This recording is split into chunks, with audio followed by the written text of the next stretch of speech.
Assalomu alaykum. Efirda tahlilnoma dasturi. Kun sayin rivojlanib borayotgan yurtimizda amalga oshirilayotgan islohotlar barcha jabhalarda o'zining ijobiy natijalarini beryapti. Shubhasiz bu odamlar hayotida yaqqolroq namoyon bo'lib, farovonlikni oshirish, turmush madaniyatimizni yuksaltirishda munosib hissa bo'lib qo'shilmoqda. Shu jihatdan qaraganda, yakunlangan hafta vohamiz hayoti uchun muhim o'zgarishlarga boy bo'ldi. Viloyat hokimi Murodjon Azimov raisligida navbatdagi hokimlik soati yig'ilishi bo'lib o'tdi. Unda hududni ijtimoiy-iqtisodiy rivojlantirish bo'yicha joriy yil natijalari hamda kelgusidagi ustuvor vazifalar atroflicha ko'rib chiqildi. Yig'ilish kun tartibidan viloyatni ijtimoiy-iqtisodiy rivojlantirish bo'yicha maqsadli ko'rsatkichlar ijrosi, sanoat zonalaridagi yer maydonlarini auksion savdolariga chiqarish, dehqon xo'jaliklari uchun ajratilgan yerlar samaradorligini oshirish, aholi va qishloq xo'jaligini ro'yxatga olish ishlari hamda agrar sohadagi dolzarb masalalar o'rin oldi. Mazkur masalalar yuzasidan mas'ullarning axborotlari tinglandi. Dehqon xo'jaligi bugungi kunda shu eng aktual bo'lib turgan aholi bandligi, kambag'allikdan chiqarish bo'yicha katta manbalardan biri hisoblanadi. Sababi viloyat bo'yicha qariyb 40 mingga yaqin fuqarolarimizga 23 ming gektar yer ajratib berilgan. Asosiy bugun qo'yiladigan talab yerda bir kontur, bir mahsulot sifatida yuqori daromadli o'sha ekin turlarini ekish masalasi qat'iy topshiriq qilib qo'yilyapti. Birinchi navbatda ekinni ekadigan bo'lsa, natija beradigan, o'sha yerni egasiga ham, umuman iqtisodiyotga ham natija beradigan yer maydonlarini ajratib beryapmiz. Bitta konturda 5 gektardan kam bo'lmagan yerlar. Birinchi navbatda bu suv ta'minoti ko'riladi hozir. Bormi, yo'qmi bu gektarlarning suv ta'minoti? Ertaga kafolatlab bera olamizmi, yo'qmi? Bu bir. Ikkinchisi, bu aholi punktiga qanday, uzoqmi, yaqinmi? Buni olamiz. Uchinchisi, bu yer maydonlarini suvli, lalmi shu ajratib 3 ta 4 ta kriteriyaga bo'lib olib, undan keyin biz tuproqshunoslik institutimizning vakillarini ishlatib nima eksa bo'ladi. Erta bahordan banklarimiz, tuman hokimliklarimiz bilan birga ishni tashkil qiladi. Shuningdek, yoshlarni xorijiy tillarga o'qitish, jinoyatchilikning oldini olish, tartibli migratsiya jarayonlari, maromiylik va erta nikoh bilan bog'liq masalalar ham diqqat markazida bo'ldi. Yig'ilish yakunida tuman hokimlari va mutasaddi rahbarlarga aniqlangan kamchiliklarni bartaraf etish hamda belgilangan vazifalar ijrosini ta'minlash yuzasidan tegishli topshiriqlar berildi. Bugungi kunda yoshlarga puxta bilim berish, bitiruvchi yoshlarni ish bilan ta'minlash masalasiga eng ustuvor vazifalardan biri sifatida qaralmoqda. Shu bois ularning xorijiy tillarni mukammal o'rganishi, hunar egallashi borasida aniq chora-tadbirlar asosida ish olib borilmoqda. Viloyat hokimligida bo'lib o'tgan yig'ilishda ana shu masalalar muhokama etildi. Ma'lumotlarga ko'ra, mamlakatimizda oxirgi 7 yilda oliy ta'lim muassasalariga qabul ko'rsatkichlari 4,5 barobarga oshgan. Natijada esa yoshlarning oliy ta'lim bilan qamrovi 42% ga yetgan. Bugun viloyatimizda mavjud oliy ta'lim muassasalarida tahsil olayotgan talabalar soni 103,744 nafar bo'lib, ushbu o'quv yilida ularning 21,261 nafari bitiradi. Viloyat hokimi Murodjon Azimov viloyatdagi oliy ta'lim muassasalari rahbarlari, professor o'qituvchilar bilan bo'lib o'tgan muloqot davomida kadrlar tayyorlash sifati va bitiruvchilar bandligi qamrovini jadal oshirish lozimligini alohida ta'kidlab o'tdi. Ayniqsa, bugungi kunda yoshlarga xorijiy tillarni puxta o'rgatish masalasi. Bunda oliy ta'lim muassasalarida mavjud imkoniyatlardan to'la foydalanish, ushbu yo'nalishdagi ish samaradorligini oshirish maqsadida joiz bo'lsa, xorijiy mutaxassislarni jalb etish masalasiga e'tibor qaratdi. Viloyat rahbari yaqinda Germaniyaga bo'lgan tashrifi doirasida u yerda bir qancha yo'nalishlarda malakali yosh mutaxassislarga bo'lgan talab yuqori ekanligini aytib o'tdi. Bitiruvchilarning keyingi faoliyatiga ko'maklashish, ularning jamiyat hayotida munosib o'rin egallash kerakligi soha xodimlari oldida turgan eng muhim vazifadir. Sharsab davlat pedagogika institutida bugungi kunda 9467 nafar talaba tahsil oladi. Shundan 4680 nafari aynan kunduzgi ta'limda ta'lim oladi va bir narsani aytishimiz kerakki, aynan Sharsabz davlat pedagogika institutida Xitoy tili yo'nalishi bo'yicha va ingliz tili yo'nalishi bo'yicha tahsillar olib borilyapti va hozir bizga topshiriq bo'lyapti. Ya'ni nemis tilini o'qitish borasida va Germaniyada ishchi kuchiga nisbatan katta talab borligi haqida. Sharsabz davlat pedagogika institutida bugungi kunda ingliz tili yo'nalishida 600 dan ortiq talaba tahsil oladi va tilga bo'lgan ehtiyoj yuqori ekanligini ko'rishimiz mumkin. Shu bilan bir qatorda aytishimiz kerak, ingliz tilini bilgan talaba qolgan xorijiy tillarni o'rganish oson bo'ladi va bizga qo'yilgan belgilangan o'sha har bitta oliy ta'lim muassasasida aynan til bilish darajasini oshirish bo'yicha ishlab chiqilayotgan chora-tadbirlarni o'z vaqtida muntazam va sifatli qilib bajarishga harakat qilamiz. Muloqot davomida viloyat hokimi Murodjon Azimov oliy ta'lim muassasalari rahbarlarining ayni yo'nalishdagi kelgusi rejalari bilan tanishib, professor o'qituvchilarning takliflarini tingladi.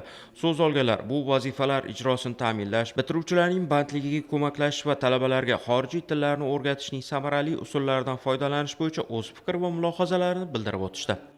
Tan olishimiz kerak, juda ko'p bitiruvchilarimiz o'zlarini sohalari bo'yicha ishga joylashishda muammolarga, ya'ni ish topolmayapti yoki bo'lmasa ta'lim sifati masalasida qiyinchiliklarga uchrayapti. Shu masala bugun viloyat hokimimiz rahbarligida muhokama qilindi.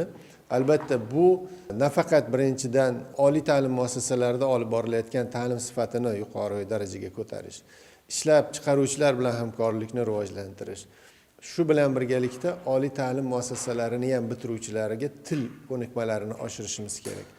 Buni yaqqol misoli sifatida yaqindagina o'sha Germaniya Respublikasiga xizmat safari davomida viloyat hokimi boshchiligida viloyat delegatsiyasi Germaniyaning 4 ta shahrida bo'lib, yirik ishlab chiqarish korxonalari bilan bevosita shartnomalar 18 nafar kelishuvlarga erishildi. Albatta bu kelishuvlarni muhimligi shundaki, bugun tartibli migratsiyaga ehtiyoj juda kattaligi ko'rinib qoldi. Bu sog'liqni saqlash tizimi, boshlang'ich ta'lim, ya'ni boshlang'ich pedagogika masalasida yoki logistika masalasida yoki bo'lmasa sun'iy intellekt, tibbiyotda sun'iy intellekt texnologiyalaridan foydalanish. Qo'yingki, bugungi kunda yuqori malakali injenerlar, texnika sohasida mutaxassislarga bo'lgan ehtiyoj juda katta ekanligi ko'rindi. Ulardan bo'lgan talab va juda katta qiziqish bilan Germaniyada men o'zim ham ishtirok etdim. Mana shu delegatsiya tarkibida universitet salohiyati, universitetda tayyorlanayotgan bizada bugungi kunda Qarshi davlat texnika universitetida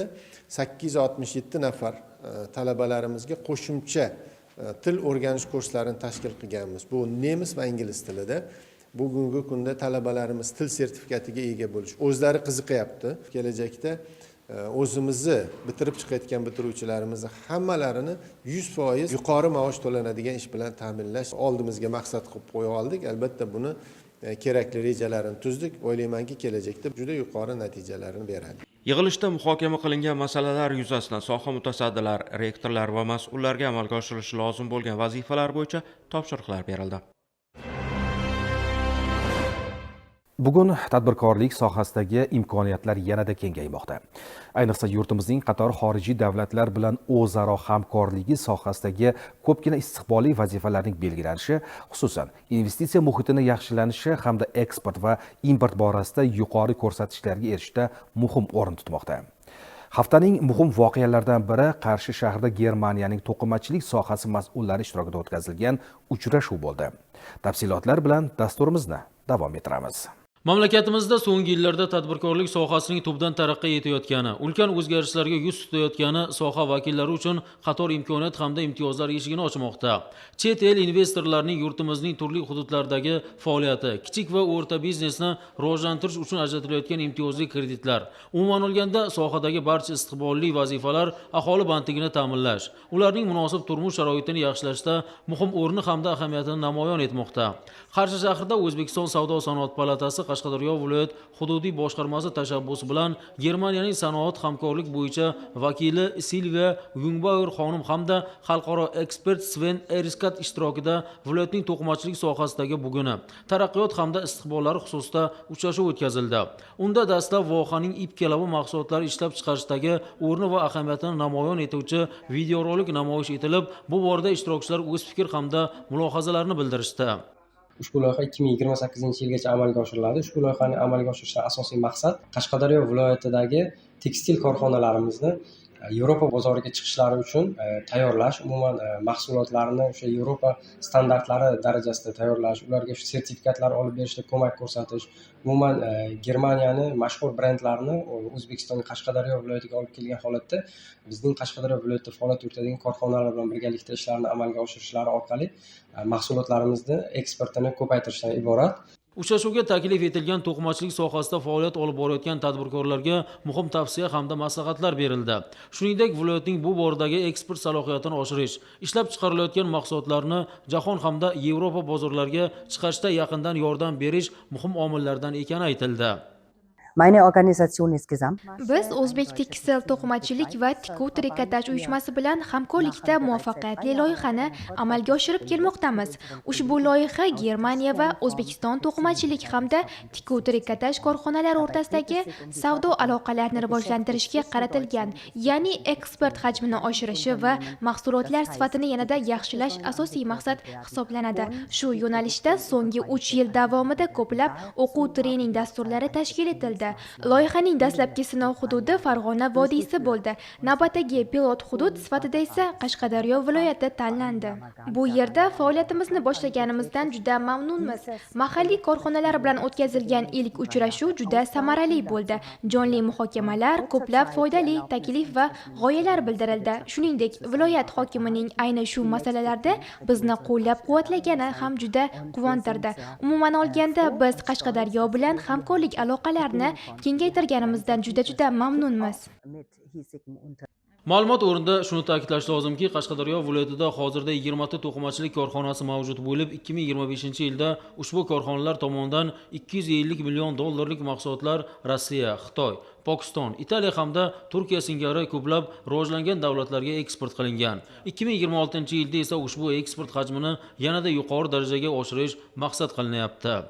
Tashrif doirasida Qarshi davlat universitetida ham bo'lib o'tdik va u yerda tashkil etilgan o'sha tekstil yo'nalishdagi bo'limda ishlar amalga oshirilib kelinayotgan ekan va buni Silvia Jungbauer xonim ko'rib juda ham xursand bo'ldilar. Universitetimizning prorektorlari bilan keyingi rejalarda talabalarimiz almashinuv dasturlari qanaqa amalga oshishi haqida kelishuv natijalariga erishdilar. Yevropa bozoriga bizning mahsulotlarimiz chiqishi doirasida va hozirda bizning lokal korxonalarimiz ishtirokida B2B uchrashuvlarimiz ham davom etyapti. Uchrashuv davomida tadbirkorlar o'zlarini qiziqtirgan qator savollarga javoblar olishdi. Bugun mamlakatimizda kambag'allikni qisqartirish, odamlar turmush darajasini oshirish umummilliy harakatga aylandi. Davlatimiz rahbari tashabbusi asosida amaliyotga jadal tatbiq etilayotgan kambag'allikdan farovonlik sari g'oyasi asosida tizimli ishlar amalga oshirilmoqda. Har bir hududning salohiyat va imkoniyati e'tiborga olingan holda aholi daromadlarini oshirishga qaratilgan loyihalar tatbiq etilmoqda. Bu borada respublikamiz bo'ylab tumanlararo tajriba almashish yo'lga qo'yilganlik ham o'z natijasini bermoqda. Dehqonobod tumanining bir guruh mas'ullari hamda tadbirkorlar tajriba almashish maqsadida Jizzax viloyatining Arnasoy tumanida bo'lib qaytishdi. Tashrif doirasida delegatsiya a'zolari Arnasoy tumanidagi aholi xonadonlari hamda turli ishlab chiqarish korxonalarida bo'lishdi. Tajriba almashish jarayonida asosiy e'tibor zotdor chorva mollarini ko'paytirish va parvarishlash usullariga, ularni to'g'ri oziqlantirish bo'yicha ilg'or tajribalarga qaratildi. O'rganishlar jarayonida nafaqat yirik chorvachilik xo'jaliklari faoliyati, balki uy sharoitida zotdor chorva mollarini yetishtirish orqali daromad olayotgan xonadonlarda olib borilayotgan ishlar bilan ham tanishdilar. Shuningdek, chorva uchun eng samarali ozuqa hisoblangan silos mahsulotini qadoqlash sexi hamda zamonaviy agrotexnologiyalar asosida Xitoydan keltirilgan urug'lar yordamida ekilgan sarimsoq piyoz dalasida bo'lishdi. O'rganishlar davomida mas'ullar Arnasoy tumanida joylashgan bedanachilik inkubatsiya usulida parranda ko'paytirish, tuxumchilik, noyob va yovvoyi qushlarni parvarishlash hamda baliqchilik yo'nalishidagi kompaniya faoliyati bilan ham tanishdilar. Ushbu ilg'or tajribalarni Dehqonobod tumanida ham keng joriy etish, zotdor chorvachilikni rivojlantirish, bedanachilikni yo'lga qo'yish, sut, tuxum va go'sht mahsulotlari ishlab chiqarish salohiyatini oshirishga qaratilgan kelgusi rejalar belgilab olindi. Bu esa oziq-ovqat xavfsizligini ta'minlash hamda aholi daromadini oshirishda muhim o'ringa ega. Ma'lumot o'rnida 2025-yilda Arnasoy tumani hokimi boshchiligidagi delegatsiya ham Dehqonobod tumanida bo'lib, kavrakchilik va boshqa yo'nalishlar bo'yicha o'zaro tajriba almashgan edi. Hududlarning tabiiy iqlim sharoitlari o'xshashligi mazkur hamkorlikni yanada samarali yo'lga qo'yish imkonini bermoqda. Bunday amaliy uchrashuvlar ilg'or tajribalarni ommalashtirish, qishloq xo'jaligi va tadbirkorlikni rivojlantirish hamda hududlar o'rtasidagi iqtisodiy aloqalarni mustahkamlashga xizmat qiladi. Davlatimiz rahbarining Oliy Majlis va O'zbekiston xalqiga yo'llagan murojaatnomasida O'zbekiston 2030 strategiyasini qayta ko'rib chiqish vaqti kelgani, kelgusi 5 yillik taraqqiyotiga daxldor ushbu hujjat keng jamoatchilik muhokamasidan o'tkazilishi belgilangan edi. Bu tashabbus keng jamoatchilikda qiziqish uyg'otmoqda. Prezidentimiz Oliy Majlis va O'zbekiston xalqiga murojaatnomasida O'zbekiston 2030 strategiyasini qayta ko'rib chiqish vaqti kelgani, kelgusi 5 yillik taraqqiyotga daxldor ushbu hujjat keng jamoatchilik muhokamasidan o'tkazilishi muhimligini e'lon qildilar. Xususan muhokamada qo'yilgan O'zbekiston 2030 strategiyasi loyihasida 2030-yilga qadar yalpi ichki mahsulotni 240 milliard dollarga, aholi jon boshiga daromadlarni 4000 dollardan 5800 dollarga yetkazish, qayta tiklanuvchi energiya ulushini esa 40% dan 54% ga oshirishni maqsad qilingan. Shuningdek, amaldagi strategiyada 2030-yilga qadar ishsizlik darajasini 7% ga tushirish maqsad qilingan bo'lib, yangi tahrirdagi loyihada bu ko'rsatkichni 4% ga tushirish nazarda tutilmoqda. Bu esa kelgusi 5 yilda iqtisodiyotning barcha tarmoqlarida tub o'zgarishlar va rivojlanish yili bo'lishidan dalolat beradi. Shuni alohida ta'kidlashimiz kerakki, bugungi kunda mahalliy vakillik organlari faoliyatini takomillashtirish, ularning faoliyatini raqamlashtirish sohasiga juda katta e'tibor berilmoqda. Shunga ko'ra, hozirgi vaqtda E-kengash elektron formasi ishga tushirilib, mas'ul ijro organlariga deputatlik so'rovlarini yuborish, saylovchilardan murojaatlarni qabul qilish kabi faoliyatlar raqamlashtirilgan bo'lsa, endilikda mahalliy vakillik organlari faoliyati to'liq raqamlashtirishi belgilanyapti.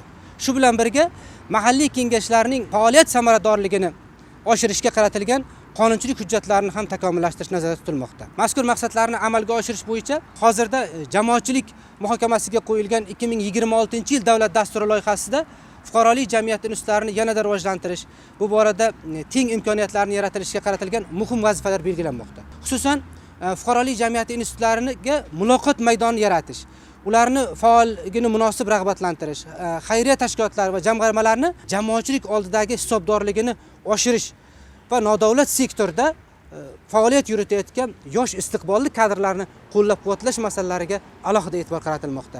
Yana bir muhim jihat shundaki, xalq deputatlari mahalliy kengashlar huzurida fuqarolik jamiyat institutlarini doimiy vakillik institutini joriy etish belgilanmoqda. Bu orqali mahalliy darajada o'sha davlat hokimiyati vakillik organlari bilan fuqarolik jamiyat institutlari o'rtasida tizimli muloqot va hamkorlikni ta'minlashga erishiladi. Umuman olganda, O'zbekiston 2030 strategiyasining qayta qabul qilinishi mamlakatimizda izchillik bilan amalga oshirilayotgan keng ko'lamli islohotlarni har bir mahallaga va har bir oilaga yetib borishini ta'minlaydi, hamda mahallalarni rivojlantirishga, jamiyatni yuksaltirishga va xalq farovonligini ta'minlashga xizmat qiladi. O'zbekiston Respublikasi Prezidentining 2025-yil 19-sentyabrdagi aholi va qishloq xo'jaligini ro'yxatiga olish tadbirini o'tkazish to'g'risidagi farmoni ijrosini ta'minlash maqsadida viloyatimizda ham tizimli ishlar amalga oshirilmoqda. Xususan, ayni kunlarda tadbirning birinchi bosqichi, ya'ni savolnomani to'ldirish jarayonlari qizg'in davom etmoqda. Mavzuga oid lavhamiz Koson tumanidan tayyorlangan. Tuman hokimligida tuzilgan aholini ro'yxatga olish shtabida bo'lganimizda ushbu muhim tadbirning birinchi bosqich jarayonlari qizg'in kechayotganligining guvohi bo'ldik. Chunki bu bosqichda hududdagi real demografik holatni aniqlash, aholi soni, tarkibi va ijtimoiy ko'rsatkichlarni aniqlash muhim bo'lib, uning samaradorligi mas'ullar faolligi va hamkorligiga bog'liq. E'tiborli jihati, bu ishlarda mahalla faollari, jumladan nuroniylar va yoshlarning ham ishtiroki muhim ahamiyatga ega bo'lyapti. Ro'yxatga olish jarayonlarida hudud aholisining tarkibi va migratsiyasi, oilaviy holati, faoliyat turi, daromad manbalari to'g'risida yagona, aniq va shaffof ma'lumotlar bazasi shakllantirilyapti. Bugungi kunda Koson tuman aholisi aholini ro'yxatga olish jarayonida faol tarzda ishtirok etmoqda. Aholi va qishloq xo'jaligini ro'yxatga olish savolnomasi jami 71 ta savoldan iborat bo'lib, bundan 54 tasi aholi to'g'risida, 17 tasi qishloq xo'jaligi to'g'risida.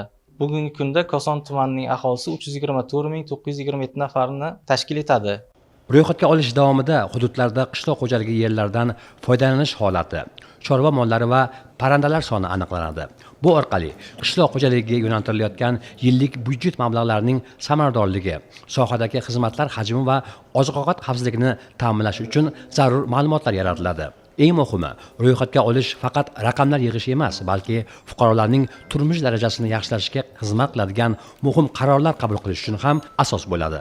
Bu ishlardan asosiy ko'zlangan maqsad yangi O'zbekistonni barpo etishda yangi qabul qilinayotgan davlat dasturlari, tegishli normativ huquqiy hujjatlar va aholini qo'llab-quvvatlashga qaratilgan tegishli chora-tadbirlarni belgilash uchun ro'yxatga olish ishlari amalga oshirilmoqda. Albatta, bu ro'yxatga olish ishlarining asosiy maqsad bugungi kunda respublikamizning asosiy aholisini sonini aniqlash. Ularni bugungi kunda qayerda mehnat faoliyati olib borayotgan, ularning ta'lim darajasi, shu bilan birgalikda ularning yashash sharoiti bo'yicha birlamchi aniq ma'lumotlarni shakllantirishdan iborat. Albatta, bu ma'lumotlar kelgusida aholimiz, xususan fuqarolarimizni yashash sharoitini yaxshilash bo'yicha inson qadrini ulug'lash kabi buyuk tamoyilda amaldagi isbotini belgilab beruvchi muhim omil hisobida xizmat qiladi. Har bir tuman shaharga respublika tashkilotlaridan, vazirlik idoralaridan mas'ullar biriktirilgan va ushbu ro'yxatga olish jarayonini tuman hokimligi bilan birgalikda amalga oshirish bo'yicha yordam berib borilmoqda.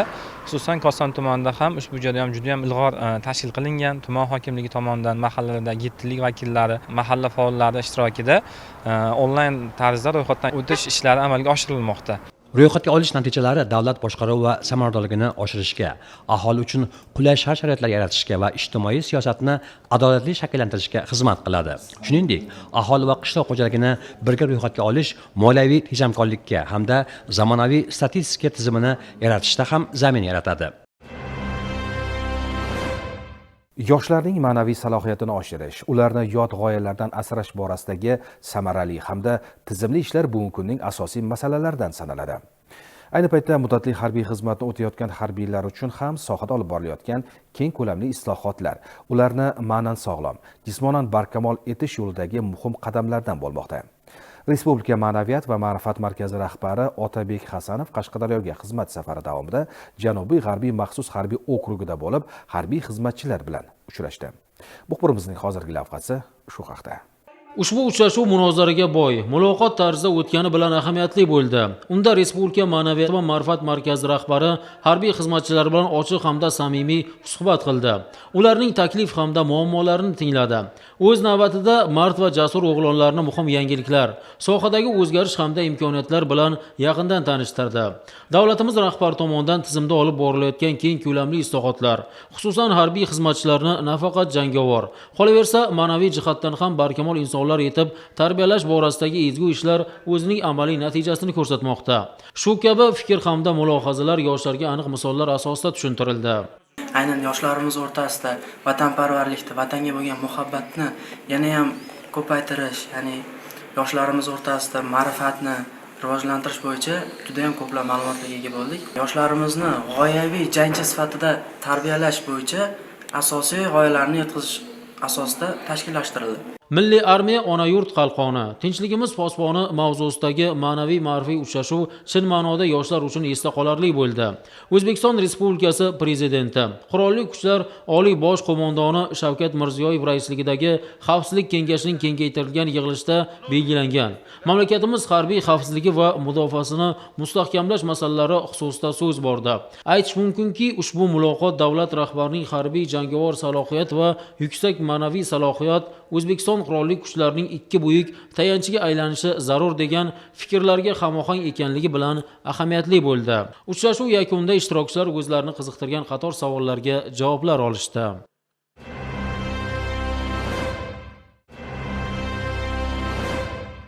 Yurtimizda qishloq xo'jaligida yuqori mahsuldorlikka erishish, sifatli mahsulot yetishtirishda zamonaviy intensiv texnologiyalarni amaliyotga joriy etish borasida olib borilayotgan ishlar salmoqlidir.